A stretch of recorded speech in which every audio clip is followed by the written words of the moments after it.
సభల్లో స్తంభించిపోతాడు. జెలెన్స్కీని పట్టుకుని పుతిన్ అంటాడు. తానే కమలా హ్యారిస్ అంటాడు. వైస్ ప్రెసిడెంట్ ట్రంప్ అంటాడు. ఈ మాటలు విని ఆయన ఎవరో ఇప్పటికే మీకు అర్థమై ఉంటుంది. తన వ్యాఖ్యలతో, వింత ప్రవర్తనతో డెమోక్రటిక్ పార్టీ నేతలను భయపెట్టాడు జో బైడెన్. ట్రంప్ను ఎదుర్కొనడం బైడెన్కు అసాధ్యమంటూ డెమోక్రాట్లు భావించారు. అధ్యక్ష ఎన్నికల పోటీ నుంచి తప్పుకోవాలంటూ బైడెన్పై ఒత్తిడిని పెంచారు. చివరికి మాజీ అధ్యక్షుడు ఒబామా సైతం బైడెన్ తప్పుకోవాలని సూచించారు. దీంతో అధ్యక్షుడి పోటీ విషయంలో వెనక్కి తగ్గాడు. పోటీ నుంచి తప్పుకుంటున్నట్లుగా ప్రకటించాడు. అంతేకాదు, ఆయన ఓ అభ్యర్థిని కూడా సూచించారు. అమెరికా అధ్యక్ష ఎన్నికల్లో డెమోక్రాట్ల రాజకీయంపై full story. Watch this. America రాజకీయాల్లో కీలక టర్న్ ఏంటి? బైడెన్ తప్పుకోవడంతో డెమోక్రాట్ల అధ్యక్ష అభ్యర్థి ఎవరు? ఆగస్టు 19న డెమోక్రాట్లు ఎవరిని ఎన్నుకోనున్నారు? అమెరికా అధ్యక్ష ఎన్నికలు కీలక మలుపును తీసుకున్నాయి. తాజాగా డెమోక్రటిక్ పార్టీ అభ్యర్థిగా అధ్యక్ష రేసు నుంచి తప్పుకుంటున్నట్టు అధ్యక్షుడు బైడెన్ ప్రకటించారు. మాజీ అధ్యక్షుడు డొనాల్డ్ ట్రంప్తో జరిగిన చర్చలో బైడెన్ ఘోరంగా విఫలమయ్యాడు. బైడెన్కు కనీసం పోటీని ఆయన ఇవ్వలేకపోయాడు. డిబేట్లో తన వాదనలను ఏకరువు పెట్టేందుకు అమెరికా అధ్యక్షుడు జో బైడెన్ చాలా కష్టపడ్డారు. డిబేట్లో బైడెన్ తడబడ్డాడు. కొన్ని సందర్భాల్లో అయోమయంగా కనిపించాడు. మరికొన్ని సందర్భాల్లో దిక్కులు చూశాడు. ఇదే కాదు, పలు సందర్భాల్లో టెలిప్రాంప్టర్ని చూసి కూడా బైడెన్ తప్పులు చదివారు. ఒక దేశ అధ్యక్షుడిని మరో దేశ అధ్యక్షుడి పేరుతో పిలిచి నవ్వుల పాలయ్యారు. పలు స్టేజీల మీద ఇతర ప్రదేశాల్లో అయోమయంతో స్ట్రక్ అయిన సందర్భాలు కోకొల్లలు. బైడెన్ వృద్ధాప్యంతో పడుతున్న ఇబ్బందులతో డెమోక్రాట్లు ఆందోళనకు గురయ్యారు. బైడెన్ అధ్యక్ష రేసు నుంచి తప్పుకోవాలంటూ పలువురు సూచించారు. సొంత పార్టీలోనూ బైడెన్పై ఒత్తిడి పెరిగింది. అయినా అధ్యక్ష రేసు నుంచి తప్పుకునేందుకు బైడెన్ నిరాకరించారు. తానే అధ్యక్ష అభ్యర్థినని బల్లగుద్ది మరీ బైడెన్ చెప్పారు. కానీ చర్చ తర్వాత రోజురోజుకు ట్రంప్ ఆధిక్యతను కనబరుస్తున్నాడు. ఈ పరిణామాలు అధికార పార్టీ డెమోక్రాట్లలో టెన్షన్ రేస్ చేసింది. బైడెన్ను అభ్యర్థి రేసు నుంచి తప్పుకోవాలంటూ ఒత్తిడి చేశారు. ట్రంప్ని ఎదుర్కొనే ఏకైక శక్తిని తానేనని తేల్చి చెప్పాడు. తనను అధ్యక్ష పదవి నుంచి దేవుడు మాత్రమే తప్పించగలడని బైడెన్ బీరాలు పలికారు. పెన్సిల్వేనియాలో నిర్వహించిన బహిరంగ సభలో ట్రంప్పై హత్యాయత్నం ఘటన అమెరికా రాజకీయాల్లో తీవ్ర ప్రభావం చూపింది. ట్రంప్పై దుండగుడు కాల్పులు జరిపిన తర్వాత రక్తమోడుతున్న పిడికిలి బిగించి ట్రంప్ తన చేతిని పైకెత్తి నినదించాడు. దీంతో అమెరికన్లకు ట్రంప్ ఒక్కసారిగా హీరోలా మారిపోయాడు. మరోవైపు బైడెన్ మాత్రం శరామామూలే అన్నట్టుగా తన తడబాటుతో అబాసుపాలయ్యారు. మరోవైపు అధ్యక్ష ఎన్నికలు సమీపిస్తుండటంతో డెమోక్రాట్లలో కలవరం మొదలైంది. బైడెన్ అధ్యక్ష రేసులో ఉంటే ఘోరమైన ఓటమి తప్పదని భావించారు. దీంతో ఆయనను అధ్యక్ష రేసు నుంచి తప్పించాలని పలువురు డెమోక్రాట్లు కోరుకుంటున్నారు. బైడెన్ను తప్పించాలంటూ సీనియర్ డెమోక్రాట్లు పట్టుబట్టారు.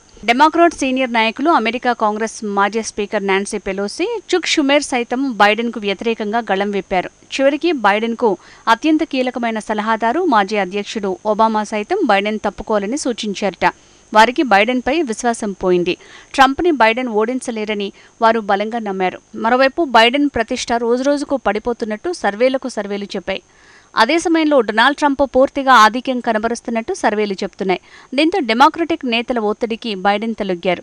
అధ్యక్ష రేసు నుంచి తప్పుకునేందుకు అంగీకరించారు. ఈ క్రమంలోనే పోటీ నుంచి తప్పుకుంటున్నట్టు బైడెన్ ప్రకటించారు. ఇక బైడెన్ పోటీ నుంచి తప్పుకుంటే అధ్యక్ష అభ్యర్థిగా ఎవరు అంటూ డెమోక్రాట్లలో చర్చ మొదలైంది. ప్రస్తుతం అందరి దృష్టి ఉపాధ్యక్షురాలు, భారత సంతతికి చెందిన కమలా హ్యారిస్ పైనే ఉంది. ఇప్పటికీ చాలా మంది దాతలు సైతం ఆమెకు మద్దతు ఇచ్చేందుకు మొగ్గు చూపుతున్నారు. పైగా కమలా హ్యారిస్ అభ్యర్థిత్వానికి బైడెన్ మద్దతు పలుకుతున్నారు. డెమోక్రాట్లలోనూ చాలా మంది 59 ఏళ్ల కమలా హ్యారిస్కే మద్దతు పలుకుతున్నట్టు తెలుస్తోంది.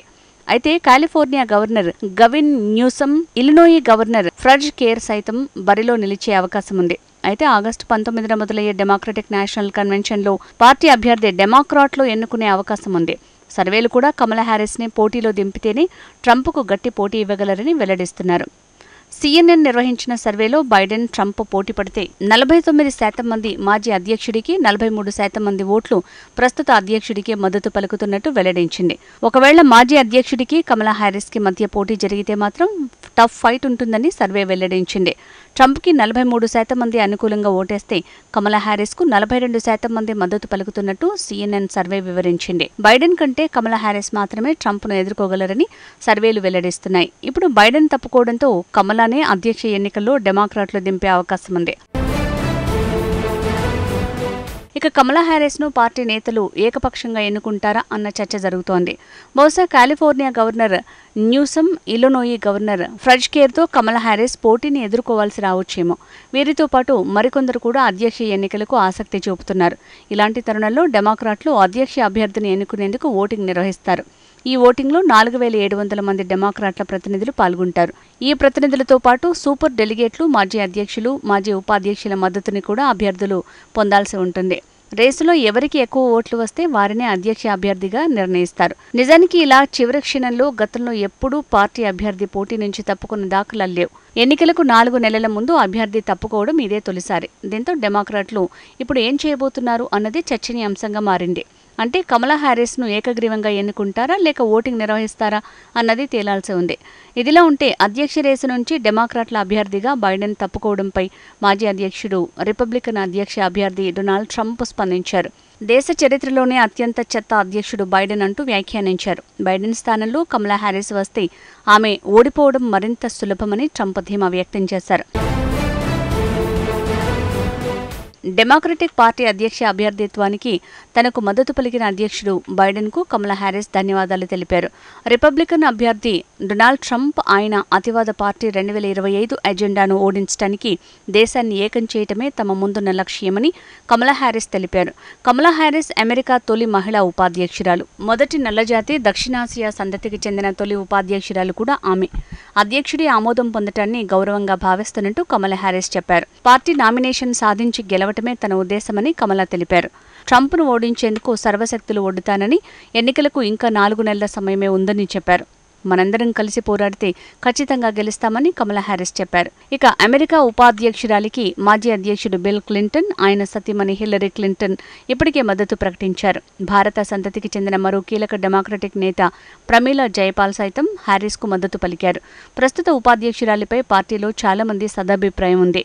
దీంతో ఆమెకే చాలా మంది మద్దతు పలికే అవకాశం ఉంది. ఇప్పటికే అధ్యక్షుడు, మాజీ అధ్యక్షుడు, కొందరు నాయకులు కమలా హ్యారిస్కు మద్దతు పలకటం ఆమెకు కలిసి రానుంది. ఆగస్టు 19న జరిగే సదస్సులో పార్టీ ప్రతినిధుల ఆమోదం పొందటం ఆమెకు కొంత సులువు అవుతుందని అమెరికా రాజకీయ విశ్లేషకులు వెల్లడిస్తున్నారు.